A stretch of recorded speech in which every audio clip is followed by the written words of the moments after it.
keeping you small, because keeping you small feels safer than letting you expand into the vastness of what you could become. You feel it, don't you? That constant hum of self-monitoring, that exhausting performance you put on even when you're alone, that voice that tells you to be careful, to not risk too much, to stay within the lines of who you've always been. But here's the truth. Your ego is fragile precisely because it's false, because it's a constructed identity built from the fragments of other people's opinions, childhood wounds, moments of shame, fleeting victories, and the desperate need to be seen as acceptable. And anything built on such unstable ground will always be one criticism away from collapse. Let's go deeper, because understanding this isn't about self-judgment. It's about liberation.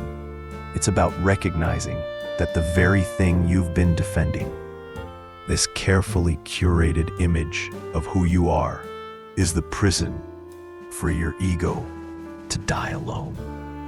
You've been trying to escape.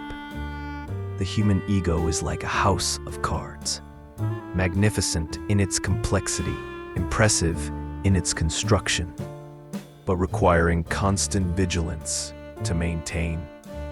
And the slightest wind of rejection, failure, or authentic challenge sends you into emergency mode, scrambling to rebuild, to justify, to defend, to prove that you are still who you said you were. You've felt this before, haven't you?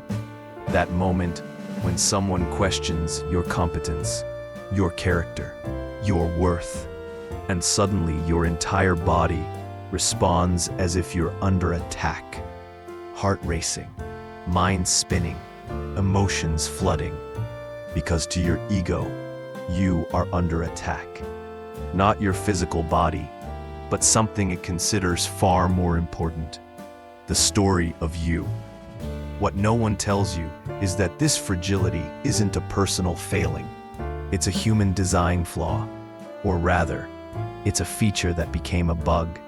Your ego was supposed to help you navigate social structures, establish identity, create boundaries, but somewhere along the way, it started believing its own story.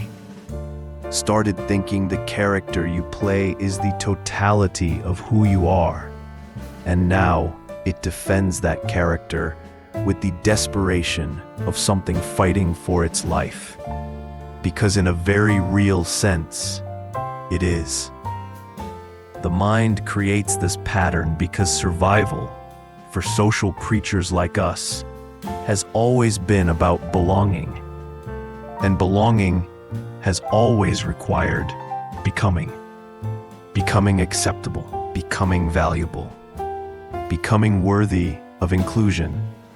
And your ego is the part of you that tracks whether you're succeeding or failing at this becoming, constantly measuring, comparing, adjusting, performing, exhausting itself, and you in the process. Ask yourself this now.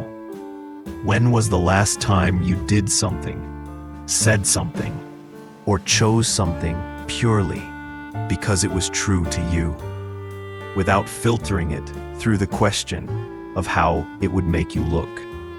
This is where the hidden emotional triggers live, in that space between what's true and what's acceptable, between who you are and who you think you need to be. And every time that gap widens, your ego feels it as a threat, as evidence that you might be exposed, rejected, abandoned. And so it tightens its grip, makes you smaller, safer, more controlled, more predictable, more acceptable, and less alive. The first hidden trigger is comparison, because your ego doesn't exist in isolation. It exists in relationship. and it measures itself constantly against others, not to learn, not to grow, but to establish hierarchy, to determine where you stand, to confirm whether you're winning or losing at the game of being human. And this is why someone else's success can feel like your failure, why their beauty can feel like your ugliness, why their confidence can feel like your inadequacy. Because your ego doesn't understand that there's enough space for everyone to be whole. It only understands scarcity, competition, and the desperate need to not be at the bottom. Let me tell you about Marcus, who spent 15 years climbing the corporate ladder, achieving every milestone he'd set for himself, earning the respect of his peers, the admiration of his subordinates, and the envy of his competitors. But when he was passed over for a promotion he believed he deserved, something inside him shattered. Not because he needed the position, not because he couldn't afford the financial setback, but because his entire identity had become wrapped up in being the one who succeeded, the one who was chosen, the one who was exceptional. And when that narrative was challenged, when reality suggested that maybe he was just good, just competent, just one of many talented people, his ego couldn't process it. So it created a story of betrayal, of politics, of unfairness, anything to avoid the unbearable truth that his worth wasn't as secure as he believed. Pause. Notice what that just revealed. The second hidden trigger is invisibility. The terror of being unseen, unacknowledged, unmemorable. Because if your ego exists only in the perception of others, then being ignored is a kind of death. And this is why you perform, why you overshare, why you make yourself bigger or smaller, depending on what the room requires, why you can't simply exist without needing to be noticed, validated, confirmed, because your ego believes that if you're not being perceived, you are not quite real. The third trigger is imperfection, the exposure of your flaws, your mistakes, your humanity, because your ego has sold you the story that you need to be flawless to be worthy, that any crack in the facade is evidence of fundamental brokenness.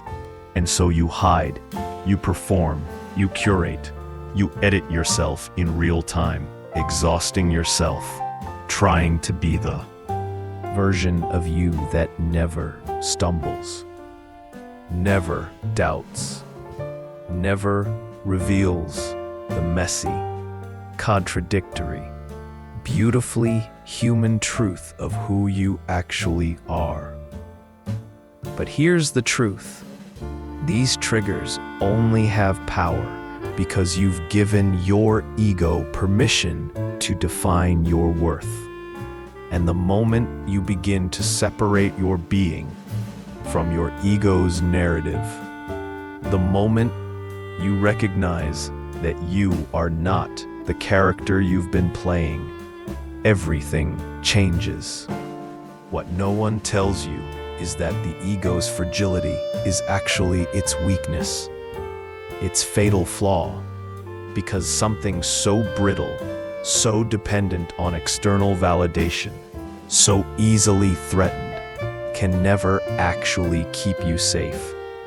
It can only keep you small. And smallness might feel safe, but it's a cage, and you know it.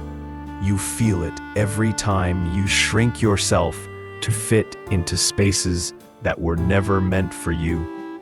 Every time you silence your truth to maintain someone else's comfort.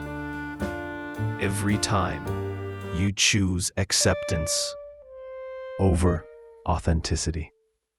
Let's go deeper into the weapons, because knowing why you're trapped isn't enough. You need to know how to escape. And these aren't gentle suggestions. These aren't positive affirmations. These are precision tools designed to dismantle the prison your ego has built. And they work, but only if you use them. Only if you're willing to feel the discomfort of change, the vertigo of stepping outside the familiar patterns, the terror and exhilaration of becoming unknown to yourself. Weapon 1 is recognition, and it has 3 grounded, actionable steps that will begin to separate you from your ego's constant chatter. Step 1, recognize the trigger. Start paying attention to the moments when your ego activates, when you feel that surge of defensiveness, that need to prove yourself, that comparison spiral, that shame response. And instead of getting swept up in it, name it. Say to yourself, "This is my ego." Feeling threatened, because the simple act of naming creates distance, creates choice, reminds you that you are the observer of your thoughts, not the thoughts themselves. Step 2, reframe the story. Your ego tells you that criticism is attack, that failure is evidence of worthlessness, that being ordinary is being invisible. But what if criticism is information? What if failure is education? What if being ordinary is being free from the exhausting performance of exceptionalism? Start questioning the narratives your ego creates. Ask yourself, is this story true? Or is it just my ego trying to protect itself? And watch how often the answer reveals that you've been fighting battles that don't actually exist. Step 3, replace the pattern. When you notice your ego trying to defend, to prove, to perform, consciously choose a different response. Choose curiosity over defensiveness. Choose vulnerability over perfection. Choose presence over performance. And yes, this will feel unnatural. At first, it will feel like you're not protecting yourself. But what you're actually doing is refusing to feed the pattern that keeps you fragile. You're starving your ego's need for constant validation and feeding your actual self's need for authentic connection. You're starting to see it now, aren't you? The way your ego has been running your life from the shadows, making decisions based on fear rather than truth, keeping you trapped in patterns that feel safe but make you miserable. Let me tell you about Sophia, who spent her entire adult life being the dependable one, the one people came to when they needed help, the one who never said no, who never asked for anything in return, who built her entire identity on being needed. And her ego loved this story because being needed meant being valuable. It meant she couldn't be abandoned because people relied on her. But the cost was invisible to her until she got sick, really sick. The kind of sick that required her to receive help instead of give it. And suddenly her worst fear materialized. People didn't show up the way she'd shown up for them.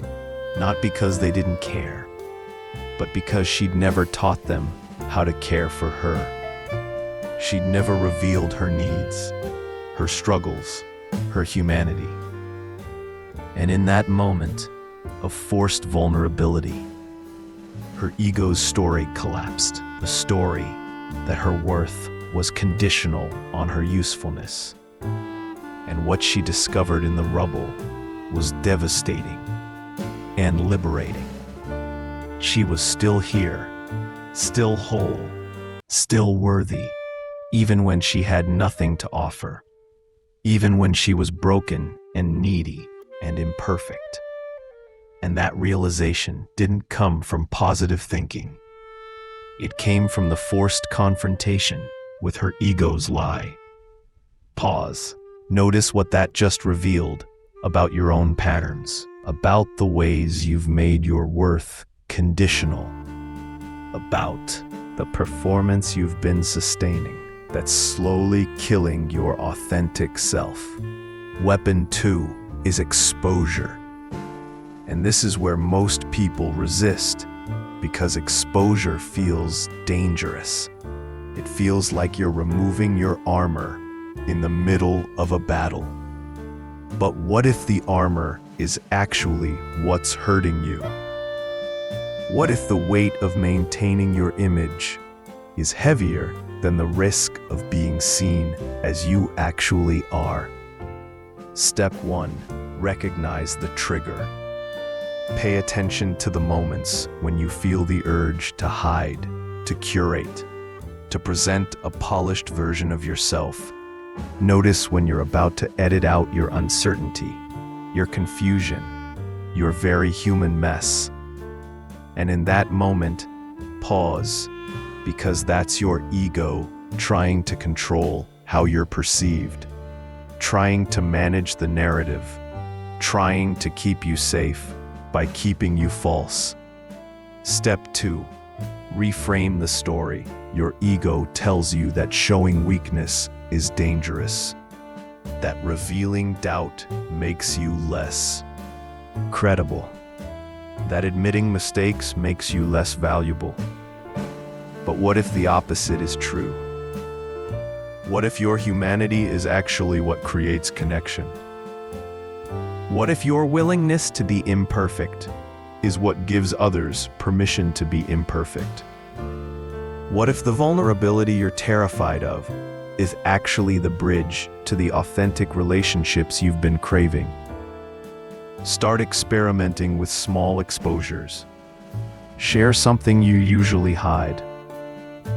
Admit uncertainty when you'd normally fake confidence. Let someone see you struggle, and pay attention to what actually happens, not what your ego predicted would happen. Step 3. Replace the pattern.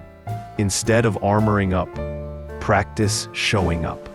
Practice being precisely as you are in this moment. Not better, not worse, not curated for consumption, just real. And yes, some people won't know what to do with your realness. Some people are only comfortable with performances because that's all they do. Know how to give and receive. But the people who matter, the people capable of actual intimacy, will meet your authenticity with their own. And you'll discover that connection was never about being impressive. It was always about being honest. You feel it making sense already, don't you? The way your armor has been keeping you lonely. The way your performance has been preventing the very connection it was designed to create. What no one tells you is that the end fragility of human ego pattern tonight begins not with becoming stronger, but with becoming more honest. With letting your ego's house of cards collapse and discovering that you're still standing, that who you are beneath the performance is not only enough, it's actually what was needed all along. Let's go deeper, because there's another layer to this, another way your ego maintains its grip, and that's through the stories you tell about your past and narratives you've constructed about who you are based on where you've been. And these stories feel true because you've repeated them so many times to yourself and others. But they're not truth. They're interpretation. They're meaning you've assigned to events. And the meaning is always serving your ego's need for coherence, for a consistent identity, for a self that makes sense. Ask yourself this now. What story about yourself are you still telling that no longer serves you? What narrative about your limitations, your wounds, your identity has become so familiar that you've stopped questioning whether it's actually true? The mind creates these stories because uncertainty is uncomfortable, because not knowing who you are is terrifying to an ego that needs definition, needs boundaries, needs to separate you from everything else. And so it takes your history and weaves it into a mythology, and you become the hero or the victim or the survivor of that mythology. And every new experience gets filtered through that lens, gets interpreted in ways that confirm the story. And you stay trapped in patterns that reflect who you were, not who you're becoming. Let me tell you about James, who grew up poor, who experienced real scarcity, real hunger, real instability, and who built his entire adult life around never being vulnerable again, accumulating wealth, creating multiple income streams, saving obsessively. And his ego loved this story. The story of the self-made man who overcame, who secured himself, who would never again experience the powerlessness of his childhood. But the cost was invisible to him until his daughter asked him why he never seemed happy, why he couldn't relax, why he was always preparing for disasters that never came.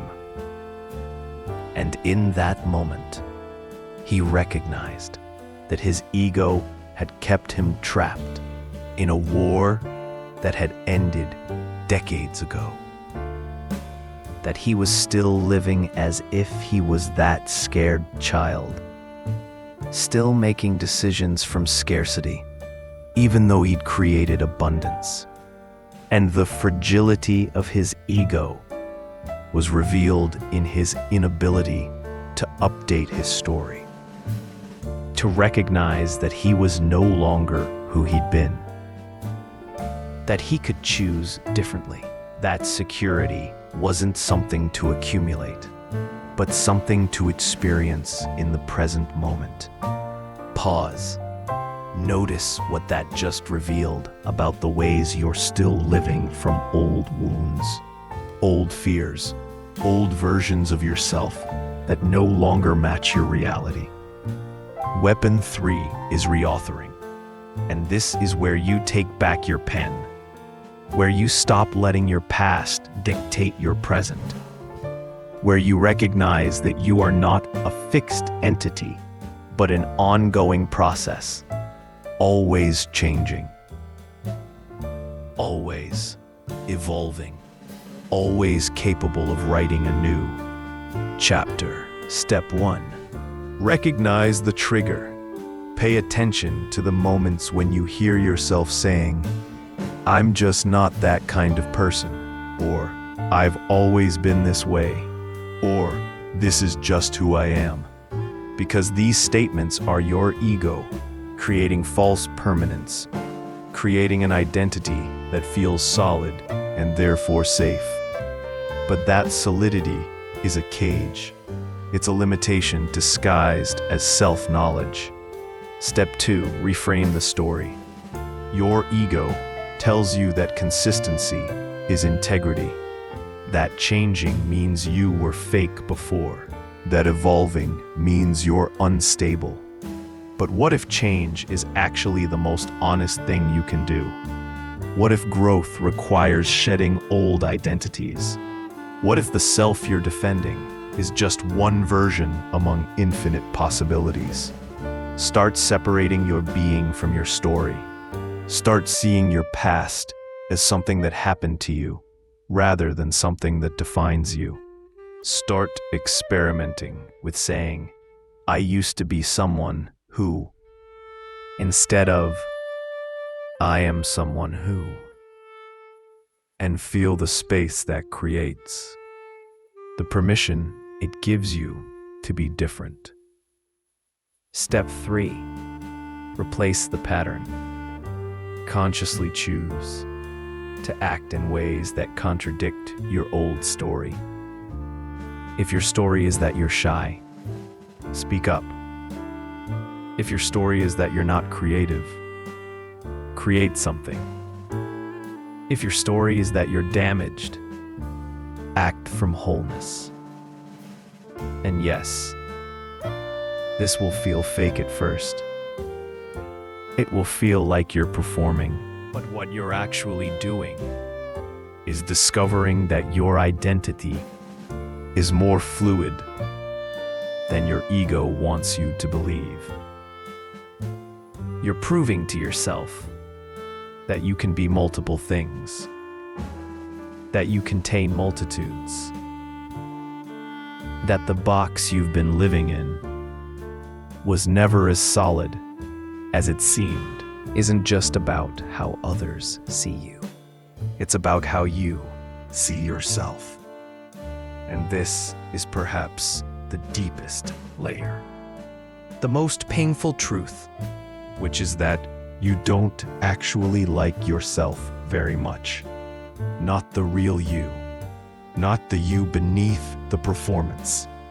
And this is why your ego works so hard to construct an acceptable version. Because it's trying to protect you from your own harsh judgment, from the internalized voices of everyone who ever made you feel like you weren't enough. Let's go deeper, because this is where the woke gets real, where the discomfort becomes almost unbearable, but also where the freedom lives, in the recognition that your ego's fragility is rooted in self-rejection, in the fundamental belief that who you actually are is somehow wrong, broken, unacceptable. And until you face that belief, until you bring compassion to the parts of yourself you've been at war with, your ego will keep performing, keep defending, keep sculpting, exhausting you with its constant need for external validation to compensate for the internal validation you've never learned to give yourself. What no one tells you is that self-compassion isn't soft. It's not about letting yourself off the hook or making excuses for your behavior. It's about recognizing that you are a human being doing your best with the tools and awareness you currently have. And that your mistakes, your flaws, your contradictions don't make you defective. They make you human. And human is what you're supposed to be. The mind resists this because your ego has convinced you that harsh self-judgment keeps you accountable, keeps you striving, keeps you from becoming lazy or complacent. But what it actually does is keep you fragile. Because if your worth is conditional on your performance, you'll never perform well enough. You'll never achieve enough. You'll never be enough. And the goalpost will keep moving. And you'll keep chasing. And you'll never arrive at the okayness you're seeking. Because you're seeking it in the wrong place. Ask yourself this now. What would happen if you stopped trying to prove your worth and simply assumed it? What would change if you treated yourself with the same compassion you offer to people you love? What would become possible if you stopped making your own acceptance conditional on meeting standards that were designed to keep you striving but never arriving? Weapon 4 is integration, and this is where everything comes together, where you stop fighting yourself and start becoming whole. Step 1. Recognize the trigger. Pay attention to the voice of your inner critic, the one that judges, compares, punishes, shames, and instead of believing it or fighting it, simply recognize it as your ego's attempt to keep you safe through control. Recognize that it learned to speak to you in the voice of whoever first made you feel unworthy. And that you don't have to keep listening. You don't have to keep obeying. You can acknowledge it and choose differently. Step 2. Reframe the story. Your ego tells you that self-criticism is motivation, that beating yourself up leads to improvement, that shame is a necessary emotion for growth. But what if shame actually paralyzes you? What if criticism creates resistance rather than change? What if the only thing that actually transforms you is acceptance of what is, followed by conscious choice toward what could be? Start practicing speaking to yourself like someone you're trying to help, rather than someone you're trying to fix. Start noticing the difference in your energy, your motivation, your actual behavior when you come from compassion versus judgment. Step 3. Replace the pattern. When you notice self-judgment arising, consciously pause and ask yourself what you need in this moment. Ask yourself, what would actually be helpful? What would actually support your growth, your healing, your evolution? And more often than not, what you need is not more criticism, but more understanding. Not more pressure, but more patience. Not more performance, but more presence. And giving yourself what you actually need, rather than what your ego thinks will keep you safe, is the practice that slowly, gradually, inevitably leads to integration, to wholeness, to the end of the war between who you are and who you think you should be. You feel it making sense already, don't you?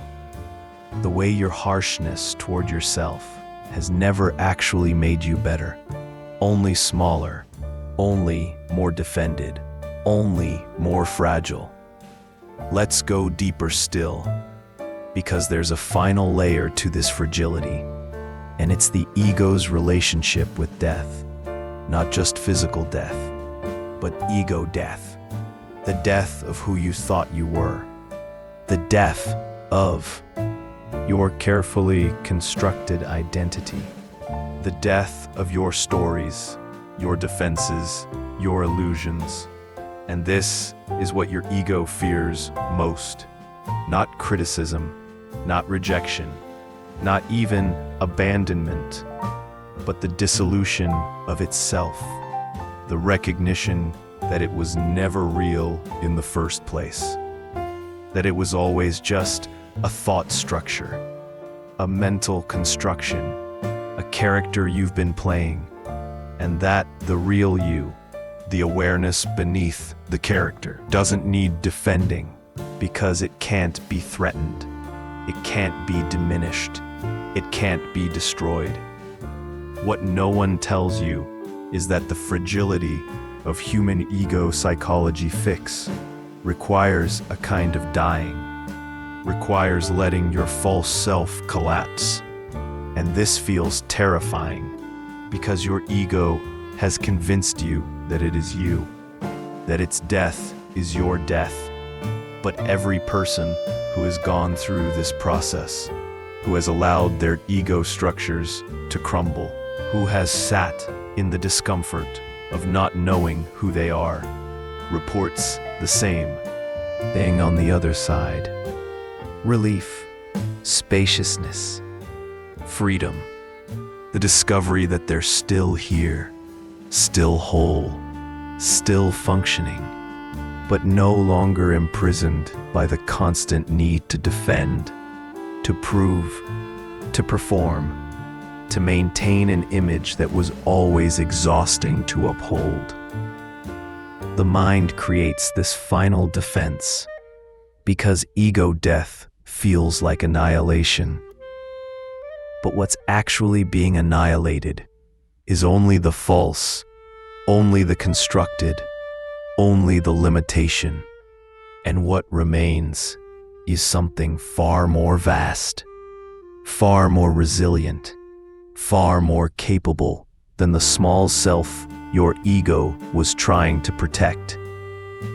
Let me tell you about Aisha, who had built her entire identity around being strong, being the one who didn't need anyone, who could handle anything, who never broke down.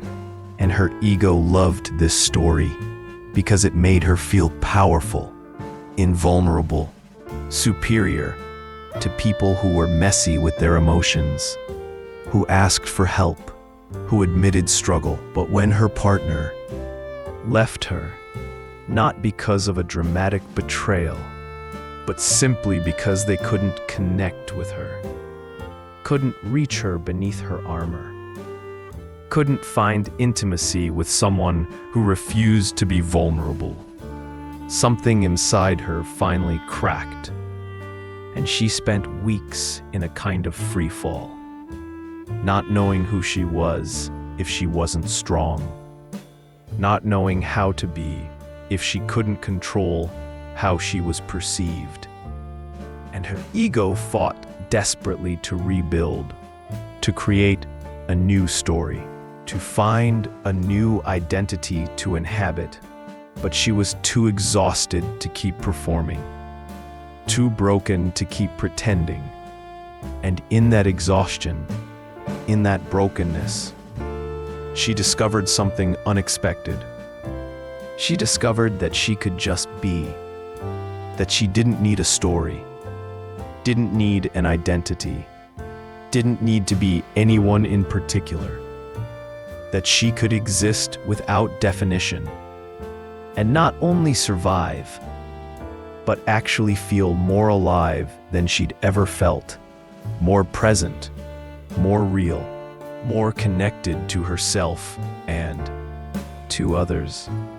And what she realized was that her strength had been fragility disguised as power, and her vulnerability, the thing she'd feared most, was actually the only real strength she'd ever had. Pause. Notice what that just revealed about the masks you wear, about the identities you perform, about the exhaustion of always having to be someone. You've felt this before, haven't you? That moment when your defenses drop and you're just here, just present, just real, and it's terrifying and exhilarating and somehow more honest than anything you've performed. But here's the truth.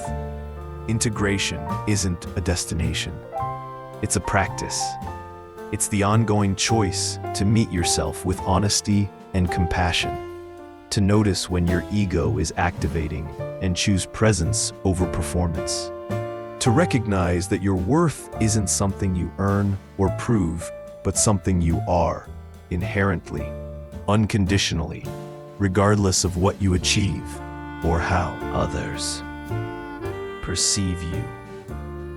What no one tells you is that the end fragility of human ego pattern tonight doesn't mean your ego disappears. It means it stops running your life. It means you develop the awareness to see it operating and the choice to not obey it. It means you can use your ego as a tool when it's helpful, for navigating social situations, for achieving goals, for maintaining healthy boundaries. But you're no longer identified with it. You're no longer trapped by it. You're no longer fragile because your sense of self is no longer dependent on its stories. The practice of integration has 7 movements, and they flow together like a meditation, like a returning home to yourself, over and over again. First, you notice when your ego is activated, when you feel defensive, comparative, shameful, when you're performing rather than being, and you name it. You say, "This is ego.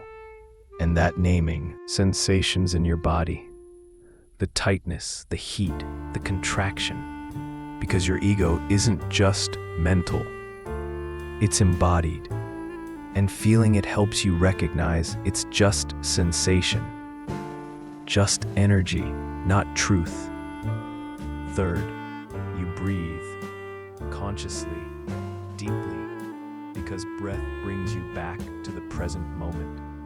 And your ego can only operate in past and future, in memories and projections. So presence is its antidote. Fourth, you question the story. You ask, is this true? And you wait for an honest answer. Not the ego's defensive response, but the deeper knowing that can distinguish between protection and truth. Fifth, you choose compassion. You recognize that your ego developed to protect you, that it's not evil or wrong, just outdated, just trying to keep you safe in ways that no longer serve, and you thank it and choose differently. Sixth, you act from your values rather than your fears. You make the choice that aligns with who you want to be, rather than the choice that protects who you've been. And this is where transformation happens, in the gap between impulse and action. Seventh, you return again and again because you will forget. You will get caught in ego's patterns. You will defend and perform and compare. And that's okay, that's human. The practice isn't perfection, it's returning. It's the gentle redirect back to presence, back to truth, back to the vastness of who you actually are beneath the character you've been playing. You're starting to see it now, aren't you? The way out has always been through the discomfort, through the uncertainty, through the death of who you thought you had to be, and the birth of who you actually are. Let's go deeper one final time, because there's something essential that needs to be said about what awaits you on the other side of ego fragility. And it's not what your ego would predict. It's not that you become invulnerable or ... enlightened or perfectly confident. It's that you become real, genuinely, messily, beautifully real. And that realness creates a kind of resilience that fragility could never access, because it's not based on defending an image, but on accepting the totality of your human experience. What no one tells you is that when you stop fragmenting yourself into acceptable and unacceptable parts, when you stop performing and start being, when you integrate your shadow and your light, your strength and your vulnerability, your certainty and your doubt, you become someone who can't be shattered by criticism, because you're no longer pretending to be flawless. You can't be devastated by failure because you're no longer defining yourself by success. You can't be destroyed by rejection because you're no longer abandoning yourself to gain acceptance. The mind resists this because it sounds too simple, because your ego has convinced you that safety requires complexity, requires strategy, requires constant vigilance. But what if safety is actually found in simplicity, in the radical act of just being who you are and letting that be enough? Ask yourself this now. What would your life look like if you stopped trying to manage how others perceive you? If you stopped editing yourself for acceptability? If you stopped performing and just showed up as you are, flawed and whole, uncertain and capable, wounded and resilient, human? This is what integration offers. Not perfection, but authenticity. not invulnerability, but genuine strength. Not the absence of ego, but the transcendence of identification with it.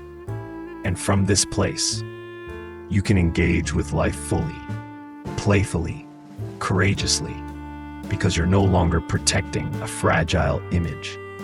You're expressing an infinite being, the fragile. When you understand at a cellular level that who you are beneath all the stories, beneath all the performance, beneath all the accumulated wounds and victories, is already whole, already worthy, already enough.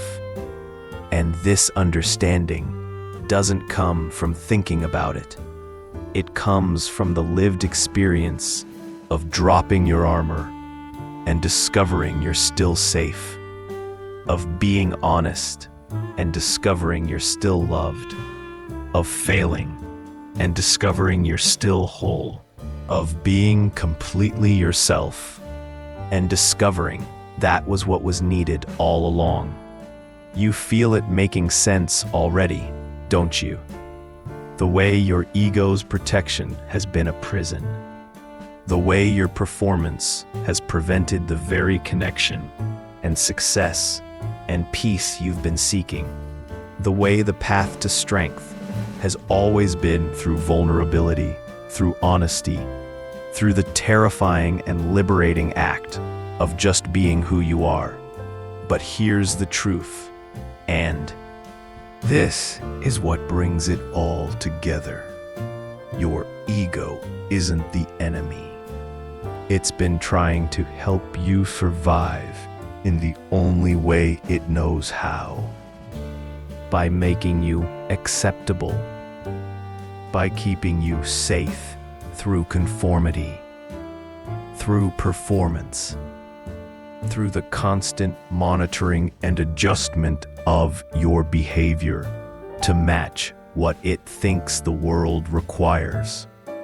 And it's exhausted, and you're exhausted. And the compassion required isn't just for your wounded self, but for your ego, too. For this part of you that has been working so hard for so long, based on information it gathered when you were young and vulnerable and actually did need protection. What no one tells you is that you can retire your ego from its protective role without destroying it. You can thank it for keeping you alive, for helping you navigate situations where you genuinely are needed to adapt and perform. And you can let it know that you're safe now, that you can handle the truth of who you are, that you can tolerate the discomfort of being real, that you no longer need it to run your life. And in that retirement, in that gentle transition from ego-driven to presence-based living, you'll discover resources you never knew you had, creativity that wasn't available when you were busy defending yourself, connection that wasn't possible when you were performing, peace that couldn't exist when you were constantly monitoring your adequacy. The practice continues daily, moment by moment, not as a burden, but as a coming home, as a remembering of who you've always been beneath the layers of protection. And some days will be easier than others. Some days you'll catch yourself quickly when ego activates and gently redirect. Other days you'll be completely caught in its patterns and only realize hours or days later. And that's okay, that's the practice, that's being human. And the measure of progress isn't perfection, but increasing awareness, increasing compassion, increasing capacity to choose presence over performance. You're starting to see it now, the whole architecture of how your ego has been operating, how fragility has been masquerading as strength, how protection has been preventing aliveness, how the very thing you've been defending was never real in the first place.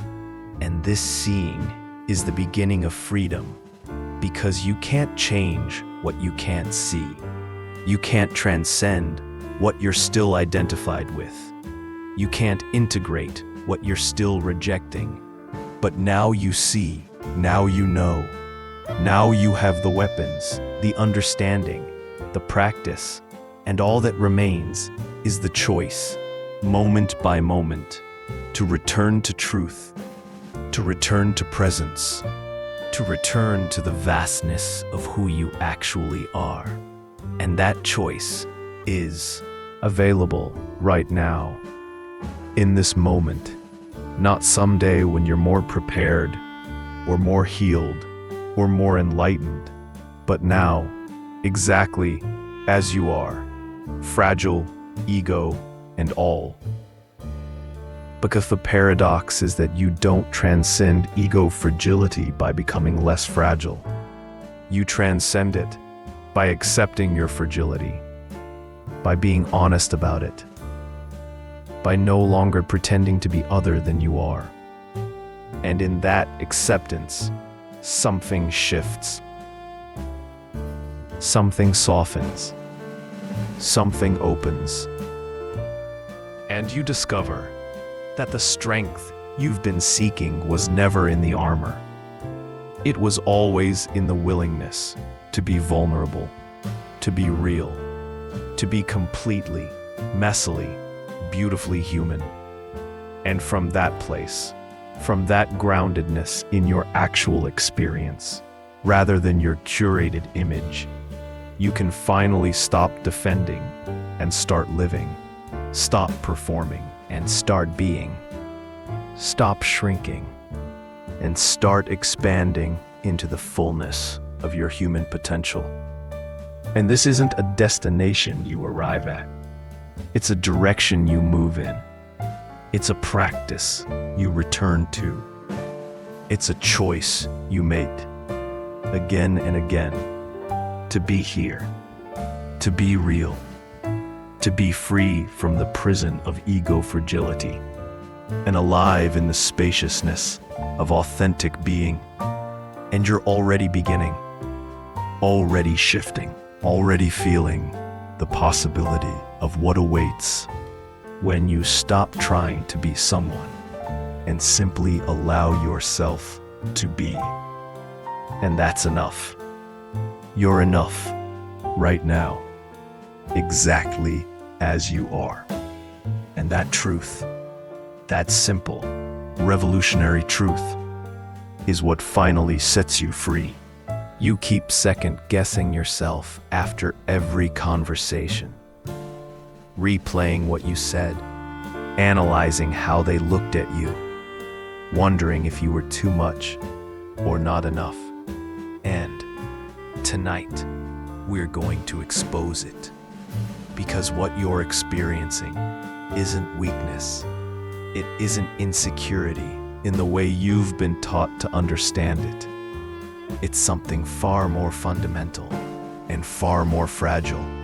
It's the architecture of your ego desperately trying to protect itself from a truth it cannot face. And that truth is this: you've built your entire sense of self on a foundation that was never meant to hold the weight of who you actually are. The fragility of human ego psychology begins the moment you understand that your ego isn't your enemy, but it's also not your friend.